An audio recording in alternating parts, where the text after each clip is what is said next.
Bonsoir à tout le monde. Bonsoir. Voilà, donc je m'appelle Teresa, pour ceux qui ne me connaissent pas. Et quand mon mari m'a dit que Benjamin avait demandé soit de donner un témoignage ou une expérience, je me suis dit c'est la Pentecôte. Alors quoi de mieux que de parler du Saint-Esprit et de sa puissance et qu'est-ce qui se passe que lorsqu'on reçoit. De la même manière que les disciples ont reçu le baptême du Saint-Esprit. Et ce soir, je vais vous raconter brièvement mon expérience. Il se trouve que moi, je ne voulais pas du tout être baptisée du Saint-Esprit. Ça ne m'intéressait pas. Je trouvais que c'était bizarre, parler une langue que je ne comprenais pas. Déjà que ce n'était pas facile de parler le français. Et parler une autre langue, voilà, je me disais, mais j'aime le Seigneur. J'ai déjà rencontré le Seigneur à l'âge de 7 ans, à travers la parole de Dieu. Et recevoir le baptême du Saint-Esprit, je ne comprenais pas la raison pourquoi et quel était l'intérêt. Surtout que mais quelquefois, les personnes que je voyais qui étaient baptisées du Saint-Esprit, je trouvais qu'ils n'avaient rien de plus que moi. Mais je me trompais largement. Donc, je rencontrais mon mari et lui, il m'en a parlé mais tous les jours. Et il m'insupportait avec son baptême du Saint-Esprit. Un jour, je lui dis, écoute-moi, je ne veux plus jamais que tu me parles du baptême, mais du Saint-Esprit, je n'en ai pas besoin. Et alors il m'a dit ceci, il m'a dit, tu vois ma chérie, le Saint-Esprit, c'est comme si tu avais une voiture et que tu roulais en 2 chevaux alors que tu peux rouler en 7 chevaux. Et rends-toi compte de la puissance que tu peux avoir. Et je lui dis, bon, ça ne m'intéressait pas, le 2 chevaux, ça me va très bien. Même à pied, il n'y a pas de problème. Mais un jour, le Seigneur m'a travaillé dans mon temps de prière et j'ai eu soif d'apprendre plus sur le Saint-Esprit. Et donc, je me suis dit, bon, puisqu'on m'a dit que c'était biblique, je vais chercher dans la Bible. Effectivement, je n'ai trouvé que le Saint-Esprit dans la Bible et je l'ai cherché. Et un matin, j'ai dit à mon mari, écoute, puisque tout le monde témoigne que pour être baptisé du Saint-Esprit, il faut gêner et prier. Moi aussi aujourd'hui je vais gêner et j'espère que je vais le recevoir parce que j'ai compris aujourd'hui, je sais que j'en ai besoin et il me faut ce baptême du Saint-Esprit et j'avais regardé des centaines de témoignages et je n'ai regardé que ça, les gens qui étaient baptisés mais quand même j'ai trouvé que c'était compliqué d'être baptisé du Saint-Esprit. Je me suis dit c'est quand même laborieux, le Dieu que je connais il est plus simple que ça. Et je ne sais pas comment il va faire avec moi, mais j'ai l'impression que ça va être très compliqué. Et du coup, mon mari me dit, mais ça tombe bien, moi aussi je suis en jeûne et prière. J'ai dit, au moins j'ai quelqu'un pour me soutenir. Et je jeûnais de 9h à 10h.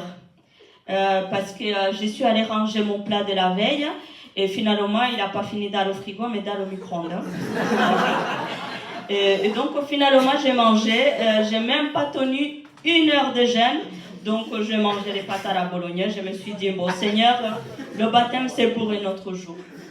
Mais il se passe que le dimanche matin, le lendemain, parce que c'était samedi, je suis cuisinière, vous comprenez bien que faire un jeûne et prière au travail, c'est pas possible. Déjà, à la maison, c'est presque impossible, mais au travail, ça relève du miracle. Mais, voilà, Dieu est vivant. Et du coup, le dimanche, on va à l'église, ça se passe bien, je rentre chez moi. Et j'étais friande des fêtes de l'amour. Je ne sais pas si vous connaissez. Mais j'attendais le dimanche que mon mari parte au foot pour que je regarde tous les épisodes de la semaine. Parce que la semaine, je ne les regardais pas pour éviter de le déranger parce qu'il détestait ça. Donc je me dis, pars au foot et je regarde les fêtes de l'amour. Et j'attendais qu'une chose qui ferme la porte là. Vous attendez les clés, je ne sais pas mesdames ce que vous faisiez quand vos maris ne sont pas là. Mais dès qu'il a fait clac clac, je me suis dit super, télécommande je l'avais déjà derrière moi et là, tchèque, j'ai allumé. Et je crois qu'il y a quelque chose qui voulait s'allumer dans mon cœur ce jour-là parce que 30 minutes que je regardais ça, j'ai eu envie de prier. Je me dis non Seigneur, là ma épisode elle n'est pas finie, en plus là c'est chaud et tout, je ne vais pas lâcher. Et dans mon cœur ça a brûlé. Et donc je me suis dit, bon allez encore 5 minutes. Non ça ne passait pas. Je me suis dit je mets sur pause et je vais prier. Et bien je ne me suis pas relevée. J'ai prié toute l'après-midi jusqu'à ce que mon mari rentre du foot. Et j'ai reçu le baptême du Saint-Esprit. Amen. Alléluia. Et, je crois que le mardi, en suivant, j'ai commencé à avoir des prophéties. J'ai eu ma première prophétie après avoir été baptisée du Saint-Esprit. J'ai commencé à prophétiser. J'ai commencé à prier pour les personnes et les personnes elles étaient remplies. La dernière fois, on parlait avec mon mari. Quand on est rempli, on déborde. Et quand ça déborde, les gens, ils sont touchés. Et vraiment, je ne sais pas s'il y en a parmi vous qui ne sont pas baptisés du Saint-Esprit. Mais franchement, arrêtez de rouler dans le 2 chevaux, mais prenez le 9 chevaux, parce qu'en Jésus, c'est possible. Et c'est juste incroyable. Et depuis, ma vie de prière a changé.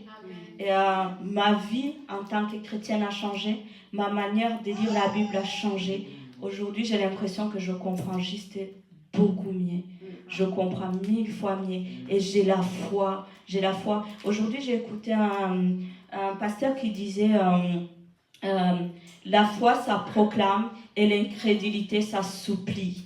Et quand on est dans le Seigneur, on proclame la vie.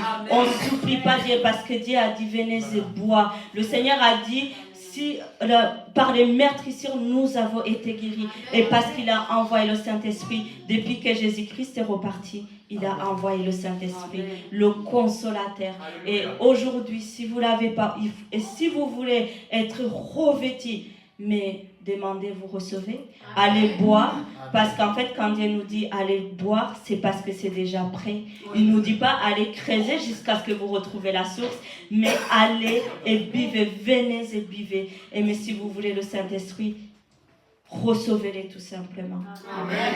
Et moi, je n'ai pas attendu, je n'ai pas gêné, et le Seigneur m'a baptisé. Il n'y a pas besoin de faire des trucs.